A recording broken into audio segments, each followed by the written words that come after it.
비 피해가 전국적으로 많이 있습니다. 또 여전히 이제 또 비가 또 온다는 소식이 있고요. 우리 모든 성도님들 안전할 수 있기를 바라고, 또 주변에 우리 성도님들 중에 혹시 비 피해가 있거나 힘든 분들이 있으면 교회로 말씀해 주시면 함께 돕도록 하겠습니다. 또 고통 중에 있는 많은 사람들이 있습니다. 비 피해로 인해서 또 삶의 터전을 잃어버린 많은 우리 이웃들이 있습니다. 여러분 위해서 기도해 주시기 바랍니다. 예레미야 말씀을 나누고 있는데요. 예레미야 말씀에서 하나님께서 우리에게 주고자 하는 메시지, 하나님의 이제 심판이죠. 하나님께서 심판을 말씀하시는 이유는 이제 돌아오라는 경고입니다. 또 하나 예레미야 말씀을 통해서 우리에게 주고자 하는 또 메시지 중에 중요한 주제는 정직하라는 겁니다. 정직. 우리는 우리 자신의 신앙을 정직하게 돌아볼 수 있어야 됩니다. 근데 참 이게 어렵습니다. 왜냐하면 신앙생활을 오래 하면 오래 할수록 익숙해져 있고 또 내가 지금 잘 해오고 있다라는 착각에 빠집니다. 처음 예수 믿는 것도 아니고 뭐 예수님 믿은 지 30년, 40년, 50년 평생 예수님을 믿어왔는데, 교회 생활을 해왔는데 또 뭐 이 정도면 잘한 거 아닌가라는 생각을 갖게 됩니다. 우리 늘 기억해야 할 것은 정직한 질문과 정직한 대답이 우리의 신앙을 성장시킨다라는 그 말을 늘 기억을 해야 합니다. 우리가 신앙에서 오해가 있는데요. 그 신앙의 여러 가지 오해 중에 하나가 무엇이냐면 하나님께서는 거룩하고 온전한 자를 원하신다라는 것입니다. 목사님 당연한 거 아닙니까? 물론 하나님은 거룩하고 하나님 말씀에 순종하는 이 온전한 사람을 하나님은 기뻐하시죠. 그러나 하나님은 우리가 연약하다는 것을 잘 아십니다. 우리가 죄인이라는 것도 아시고 부족하다는 걸 아십니다. 따라서 하나님은 우리가 정직하게 하나님 앞에, 하나님 저는 죄인입니다, 저는 연약합니다, 저는 하나님의 말씀대로 살아가지 못합니다 라며 하나님 앞에 엎드려 하나님의 긍휼을 구하기를 원하십니다. 오늘 본문에 나와 있는 이 유다 백성들의 문제는 무엇입니까? 자신들의 연약함을 인정하지 않는 겁니다. 자신의 죄악을 인정하지 않습니다. 그렇게 하나님께서 너희가 이러한 잘못을 했고 이렇게 잘못을 했다라고 말씀을 하셔도 그들은 그것을 받아들이지를 않았습니다. 내가 뭐 잘못했는데? 잘하고 있는 거 아니야? 하나님의 말씀을 인정하지 않고 받아들이지 않는 거예요. 여러분, 우리가 하나님의 말씀을 인정하고 받아들이게 되면 어떻게 될까요? 회개하게 되어 있습니다. 하나님 앞에 엎드리게 되어 있죠. 16절입니다. 여호와께서 이와 같이 말씀하시되 너희는 길에 서서 보며 옛적 길 곧 선한 길이 어디인지 알아보고 그리로 가라. 너희 심령이 평강을 얻으리라 하나 그들의 대답에 우리는 그리로 가지 않겠노라 하였으며, 하나님께서는 옛적에 주셨던 그 선한 길, 그 선한 길이 뭡니까? 하나님의 말씀에 순종하는 길이죠. 하나님 말씀을 준 거예요. 하나님께서 말씀을 주시고 너희가 이 말씀대로 살아라, 그 길을 걸어가라. 왜 하나님께서는 선한 길로 가라고 말씀하실까요? 그 길이 너희 심령에 평강이 되기 때문에, 평강의 길이기 때문에 그래요. 여러분, 우리가 하나님 말씀에 순종하며 살아갈 때에 우리 가운데 참된 평강이 찾아옵니다. 유다가 바벨론에 의해서 멸망을 당하고 모든 것을 잃게 되고 평강을 잃어버리게 된 것은 하나님 말씀에 순종하지 않았기 때문이죠.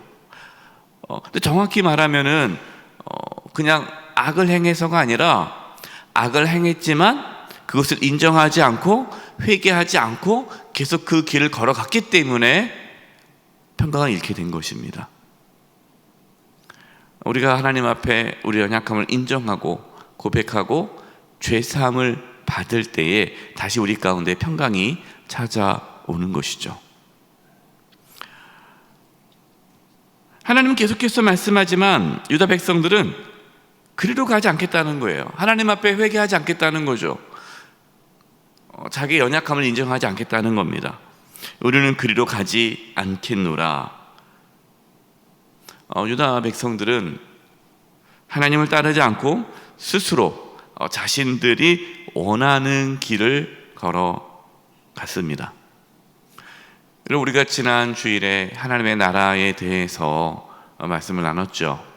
하나님의 나라, 하나님의 통치와 다스림이 있는 것이 하나님의 나라가 임하는 것이다 라고 말씀을 드렸습니다.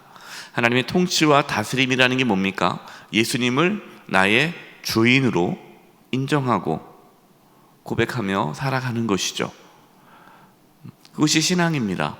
그래서 신앙생활 한다는 것은 이제는 내가 원하는 길을 걸어가는 것이 아니라 주님이 원하시는 길을 걷고자 결단하며 살아가는 것이 신앙생활이죠.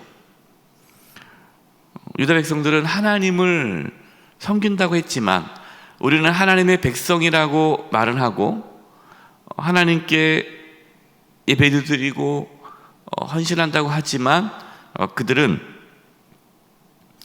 하나님을 따르지 않았습니다. 하나님의 나라가 유다 땅 가운데 임하지 않은 것이죠. 17절입니다. 내가 또 너희 위에 파수꾼을 세웠으니 나팔 소리를 들으라 하나 그들의 대답에 우리는 듣지 않겠노라 하였도다. 하나님께서 파수꾼을 세워서 나팔 소리를 내게 합니다. 여러분, 이 파수꾼이 나팔 소리는 무슨 소리입니까? 이제 적군이 쳐들어올 때 나팔을 불므로써 야, 지금 적이 쳐들어온다, 위기다, 전쟁을 준비하게 하는 소리가 이 파수꾼의 나팔 소리예요. 하나님께서 선지자를 통해서 나팔 소리, 하나님의 심판이 임한다, 회개하라 라는 나팔 소리를 내게 했지만 그들은 듣지 않겠노라 라고 합니다. 선지자들이 전하는 하나님의 심판에 대해서 귀를 막는 거예요. 평안하다, 평안하다, 하나님께서 도와줄 것이다, 하나님께서 축복해 줄 것이다, 하나님께서 형통케 하실 것이다, 거기에는 귀를 기울이는데 회개하라, 하나님께서 심판하실 것이다, 그것이 죄다, 듣기 싫은 말은 듣지 않는 거예요. 혹시 우리는 어떻습니까? 하나님 말씀을 이렇게 듣고 싶은 말씀만 듣고 듣기 불편한 말씀은 듣기를 거부하고 있지는 않습니까? 목사님 자꾸만 이렇게 죄 얘기 많이 하지 말아주시고 하나님의 심판 그런 거 많이 하지 마시고 살기도 힘든데 교회 와가지고 자꾸만 회개하라 그런 거 하지 마시고 그냥 위로해 주시고 좀 격려해 주시지 너무 이렇게 맨날 죄, 심판 이렇게 너무 부담 주는 거 하지 말아주세요 라고 하고 있지는 않습니까? 여러분 이해는 돼요. 예, 정말 살아가기 힘든데 계속 회개하라, 하나님 말씀에 순종하십시오, 사실 힘들죠. 그러나 우리가 들어야 할 말씀이 하나님의 경고의 말씀이에요. 지금 예레미야 말씀을 통해서 우리가 새벽에 이제 계속해서 듣는 말씀이 그 내용입니다. 그래서 힘들 수는 있겠지만 여러분, 우리가 스스로 예레미야 말씀을 새벽에 듣는 이 가운데 스스로 자기를 돌아보고 또 늘 하나님 앞에 엎드리는 경고의 말씀을 듣고 회개하는 그런 시간이 되었으면 좋겠습니다. 19절입니다. 땅이여 들으라, 내가 이 백성에게 재앙을 내리니 이것이 그들의 생각의 결과라. 그들이 내 말을 듣지 아니하며 내 율법을 거절하였습니다. 하나님께서 유다 백성에게 재앙을 내리시는 이유가 무엇이라고 말씀합니까? 그들의 생각의 결과다. 하나님의 심판은 생각의 결과였다라는 거예요. 여러분, 이처럼 생각이 중요합니다. 여러분, 우리가 무슨 생각을 하느냐가 중요해요. 생각은 눈에 보이지 않죠. 생각이 우리의 마음 아닙니까? 우리가 어떠한 마음을 갖고 있는지, 우리가 어떠한 생각을 갖고 있는지가 중요하지, 눈에 보이는 행동은 두 번째예요. 속일 수는 있어요. 하나님은 우리의 생각을 보십니다. 우리가 어떠한 생각을 하느냐가 우리의 삶을 결정하게 됩니다.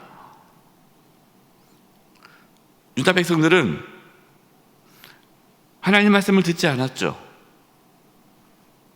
하나님 말씀보다 자신들이 원하는 대로 살아가는 것이 더 좋다고 생각했어요. 그것이 그들의 생각이었어요. 그 생각의 결과는 하나님의 심판이었습니다. 여러분, 우리의 생각을 늘 사로잡아 예수님께 굴복할 수 있기를 바랍니다. 20절입니다. 시바에서 유향과 먼 곳에서 향품을 내게로 가져오면 어찌함이냐? 나는 그들의 번제를 받지 아니하며 그들의 희생 제물을 달게 여기지 않노라. 하나님은 유다 백성들의 생각을 아시죠? 그들의 생각 속에는, 그들의 마음 속에는 하나님이 계시지 않았어요. 하나님은 사랑하지도 않았습니다. 그저 습관에 따라 조상들이 그동안 해왔으니까, 부모님이 그동안 해왔으니까 그냥 하나님께 제사는 드리는 거예요. 하나님께 번제와 희생 제물을 드리는데 하나님께서 그것을 받지 않으신다. 내가 그것을 달게 여기지 않는다. 내가 받지 않는다라고 말씀합니다. 왜 그럴까요? 그들의 마음에 하나님이 없으니까. 여러분, 하나님께서 원하시는 것은 단순한 제사가 아닙니다. 하나님께서 우리에게 요구하시는 것은 종교적인 행위가 아닙니다. 주일 성수하고 11조하고 교회 봉사하고 기도하고 말씀 읽고 단순히 눈에 보이는 그 행위가 아닙니다. 하나님께서 저와 여러분에게 요구하시는 것은 진심으로 하나님을 사랑하고 이웃을 사랑하는 것입니다. 21절입니다. 그러므로 여호와께서 이와 같이 말씀하시니라. 보라, 내가 이 백성 앞에 장애물을 두리니 아버지와 아들들이 함께 거기에 걸려 넘어지며 이웃과 그의 친구가 함께 멸망하리라. 우리 인생에 장애물을 하나님께서 놓으신다라는 거예요. 참 놀랍죠. 하나님은 우리의 인생에 장애물을 걷어주시는 분인 줄 알았는데 때로는 하나님께서 우리의 인생에 장애물을 둔다는 거예요. 그렇기 때문에 여러분은 우리 인생에 어떠한 장애물이 놓일 때에 그것이 하나님의 징계일 수 있습니다. 그렇기 때문에 우리는 어떠한 장애물을 만날 때에 하나님, 장애물이 사라지게 도와주세요 라고 기도하기 전에 자신을 돌아보고 하나님 앞에 회개할 수 있어야 돼요. 회개하지 않고 그냥 장애물만 없애달라고 기도한다고 장애물이 없어지는 건 아닙니다. 26절입니다. 딸 내 백성이 굵은 배를 두르고 재에서 구르며 독자를 이름같이 슬퍼하며 통곡할지어다. 멸망시킬 자가 갑자기 우리에게 올 것임이라. 26절에 뭘 하나님께서 말씀하십니까? 회개하라는 거죠. 굵은 배를 두르고 재를 구르며 독자를 이름같이 슬퍼하며 통곡하라는 거예요. 여러분, 우리가 하나님 앞에 어떻게 선하게 살 수 있겠어요? 예. 신앙은요 그렇지 않아요. 하나님, 제가 하나님을 위해서 열심히 살겠습니다. 잘 보세요. 제가 하나님 보시기에 아주 멋진 삶을 살게요. 여러분, 그렇지 않습니다. 우리는 그렇게 살 수가 없어요. 우리는 연약하죠. 그래서 우리는 어떻게 해야 됩니까? 늘 하나님 앞에 회개하고 하나님의 긍휼을 구하는 겁니다. 누가 우리를 정결케 합니까? 우리 자신입니까? 아니에요. 하나님께서 우리를 정결케 하고 하나님께서 우리를 깨끗한 금과 은으로 만들어 가시는 거예요. 이것이 29절 30절입니다.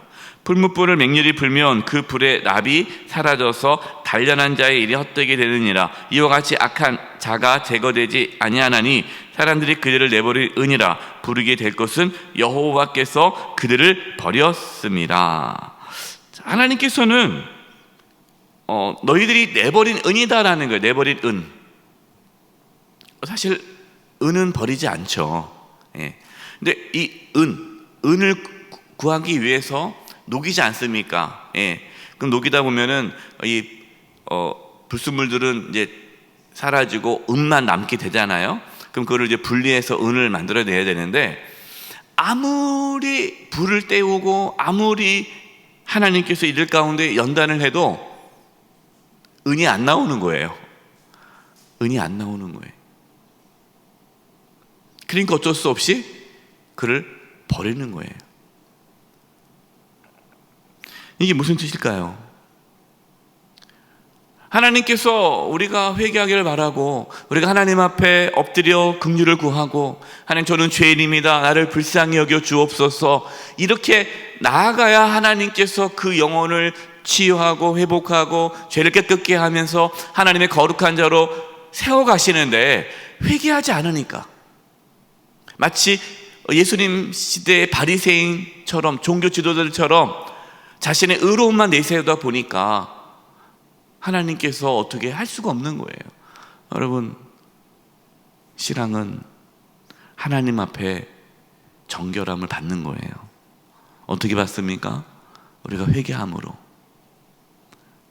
하나님 말씀에 자신을 돌아보고 하나님 앞에 회개하고, 하나님 나를 불쌍히 여겨 주옵소서, 나를 깨끗게 하여 주시옵소서, 나를 하나님의 거룩한 자녀로 살아갈 수 있도록 긍휼을 베풀어 주옵소서, 이렇게 자신의 연약함을 인정하고 하나님의 그 긍휼하심을 구하는 자가 정결함을 받게 되고 순전한 은으로 살아갈 수 있는 거예요.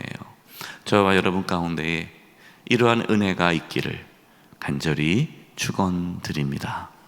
시간 기도하겠습니다. 기도할 것은, 하나님, 제가 죄인입니다. 내가 죽을 수밖에 없는 죄인입니다. 연약합니다. 내 안에 아주 악하고 더러운 것들이 가득합니다. 주여, 저를 정결케 해 주시옵소서, 깨끗게 해 주시옵소서, 순전한 은으로, 금으로 나올 수 있도록 우리를 정결케 해 주시옵소서. 지금 우리 하나님 앞에 우리의 죄악을 회개하고 고백하면서 하나님의 긍휼을 구하는 기도 드리겠습니다. 기도하겠습니다. 하나님 아버지, 이 시간 기도합니다. 아버지, 저희들 너무나 약하고 부족합니다.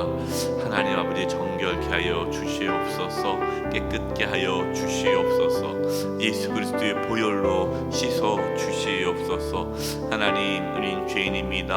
아버지, 하나님 뜻대로 살아갈 수 없는 연약한 자입니다. 주여, 우리를 긍휼히 여겨 주시옵소서, 불쌍히 여겨 주시옵소서. 성령이여, 성령이여, 우리 한 심령을 새롭게 하여 주시옵시고 깨끗게 하여 주시고, 하나님 아버지, 이 시간 성령의 능력으로 저희들 살아갈 수 있도록 주여 기름 부어 주시옵소서. 하나님, 저희들 연약합니다. 성령 하나님께서 임하여 주셔서 우리 한 사람 한 사람 정결케 되게 도와주시고, 아버지 하나님, 깨끗한 은으로 순전한 삶을 살아갈 수 있도록 주님 인도하여 주시옵소서. 하나님 아버지, 저희들 연약합니다. 부족합니다. 하나님께서 저희들 깨끗게 해주지 않으신다면 저희들 거룩하게 살아갈 수 없습니다. 이 시간 간절히 구합니다. 긍휼을 베풀어 주시고, 오늘도 주님과 동행하며 살아가게 도와주시고, 죄와 편리까지 싸우게 하여 주시고, 주의 말씀에 순종하며 살아갈 수 있는 은혜를 허락하여 주시옵소서. 예수님의 이름으로 기도드립니다. 아멘.